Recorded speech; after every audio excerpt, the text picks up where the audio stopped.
গণৰাজ্য দিৱসৰ প্ৰস্তুতিৰ মাজতে দলীয়াজনত চাঞ্চল্যকৰ ঘটনা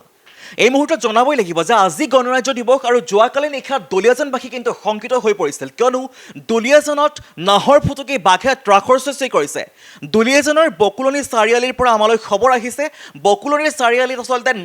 নাহৰ ফুটুকি বাঘে সন্ত্ৰাসৰ সৃষ্টি কৰিছে এই মুহূৰ্তত জনাবই লাগিব যে বাৰে বাৰে ৰাজ্যৰ বন বিভাগ হস্তম হৈ থকাৰ পিছতো কিন্তু ৰাজ্যৰ বিভিন্ন প্ৰান্তৰ পৰা আমালৈ খবৰ আহে বিভিন্ন সময়ত বাঘে ত্ৰাসৰ সৃষ্টি কৰাৰ খবৰ আহে এইবাৰো ব্যতিক্ৰম নহয় এইবাৰৰ খবৰ আহিছে দুলীয়াজনৰ পৰা দুলীয়াজনৰ বকুলনি চাৰিআলিত এটা নাহৰ ফুটুকি বাঘে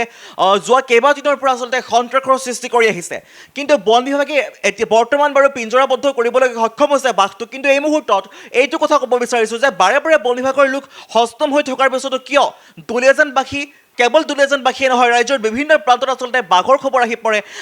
বাঘে আচলতে সন্ত্ৰাসৰ সৃষ্টি কৰাৰ খবৰ আহি পৰে কিন্তু কিয় আচলতে বন বিভাগৰ লোক সক্ষম হৈ থকাৰ পিছতো হস্তম হৈ থকাৰ পিছতো এনেধৰণৰ খবৰ আমি পাওঁ বা এনেধৰণৰ ৰাইজ বাঘৰ বাবে ৰাইজৰ মাজত ত্ৰাসৰ সৃষ্টি হোৱাৰ বা বাঘৰ ত্ৰাসৰ সন্মুখীন হোৱাৰ খবৰ আমাৰ হাতত আহি পৰে বা শংকিত হৈ পৰে ৰাইজ এই মুহূৰ্তত দুলীয়াজনৰ যি আচলতে বাঘৰ দৃশ্যাংশ আমাৰ ওচৰত ভিজুৱেলছ আছে আমি সেয়া দেখাবলৈ যত্ন কৰিম আচলতে এইদৰে দুলীয়াজনৰ চাঞ্চল্যকৰ এক পৰিৱেশৰ সৃষ্টি হৈছে নাহৰ ফুটুকি বাঘে আচলতে বাঘৰ সন্ত্ৰাসত আচলতে শংকিত হৈ পৰিছে দুলীয়াজনবাসী এয়া যোৱাকালি নিশাৰ দৃশ্য চাওক কিদৰে নাহৰ ফুটুকি বাঘটোৱে জোপ লৈ বহি থকা এই মুহূৰ্তত পৰিলক্ষিত হৈছে কোনো গৃহস্থই মনে মনে এটা ভিডিঅ' কৰিছিল সেই ভিডিঅ'টো আমাৰ হাতত আহি পৰিছে আপোনালোকে স্ক্ৰীণত দেখিবলৈ পাইছে বন বিভাগে কিন্তু পিঞ্জৰাবদ্ধ কৰিবলৈ সক্ষম হৈছে নাহৰ ফুটুকি বাঘটোক দীৰ্ঘদিন ধৰি নাহৰ ফুটুকিটোৱে অঞ্চলবাসীৰ মাজত ত্ৰাসৰ সৃষ্টি কৰি আহিছিল বুলি জনাইছে ৰাইজে আৰু এই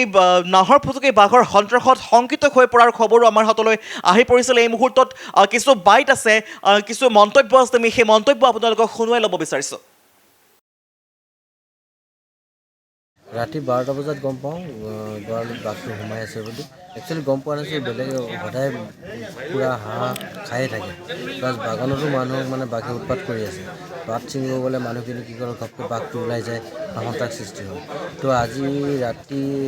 বিজু দাসৰ ঘৰত বাঘটো সোমালে গঁৰালত তাকে আমি দেখিলোঁ এতিয়াতো বাঘটো সোমাই আছে ফৰেষ্টাৰকো খবৰ দিলোঁ আমি ফৰেষ্টাৰ এতিয়ালৈকে আহি পোৱাহি নাই আহি পেলাই ট্ৰেংকুলাইজাৰ কৰি লৈ গ'লে আমাৰ ৰাইজৰ কাৰণে ওচৰ চুবুৰীয়া মানুহখিনিৰ কাৰণে সুবিধা হ'ব